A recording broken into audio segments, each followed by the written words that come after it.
Main eventers win the Royal Rumble in the past, from Shawn Michaels, Ric Flair, Hulk Hogan, Steve Austin, John Cena, Randy Orton, and many more. But there is one winner that sticks out from the rest, the boss Vincent Kennedy McMahon. I am Luke Owen, and do you remember when Vince McMahon won the Royal Rumble?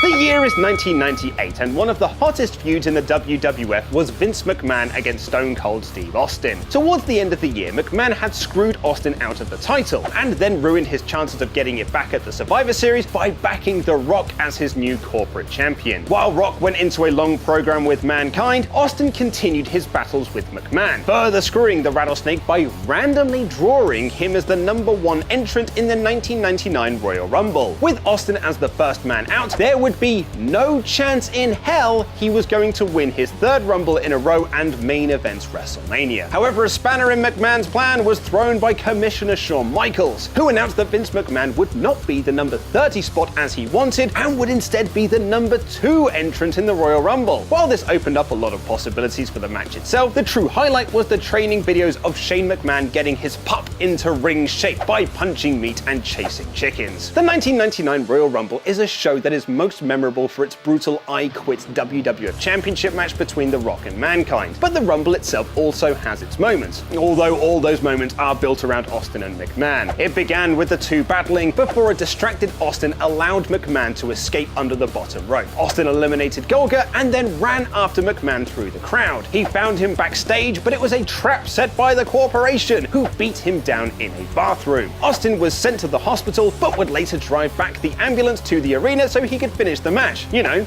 because Austin is the ultimate badass. McMahon remained on commentary while members of the corporation beat Austin down in the ring, but it eventually came down to the two that started the match. Austin hit McMahon with a chair, McMahon landed a low blow, and Austin hit the Stone Cold Stunner. However, a distraction from the new WWF champion The Rock caused McMahon to sneak up behind Austin and eliminate him. Mr. McMahon had won the Royal Rumble and was going to WrestleMania. It would appear that the Mania main event would be Rock versus Vince McMahon. Of course, that won't be the case. Although it was memorable, it wasn't particularly well reviewed. As Dave Meltzer wrote in his 1.5-star review, probably the worst Rumble ever when it came to the wrestling. As you can imagine, Mr. McMahon did not main event WrestleMania against The Rock. The following night on Raw, Shawn Michaels announced that because Vince was giving up his title shot, it automatically went to the runner-up, Steve Austin. Vince and Austin then clashed again at St. Valentine's Day Massacre in a cage match, with the Rattlesnake putting his WrestleMania match on the line. Despite interference from the debut of the Big Show Paul White, Austin won and went on to main event WrestleMania and win the WWF Championship. What was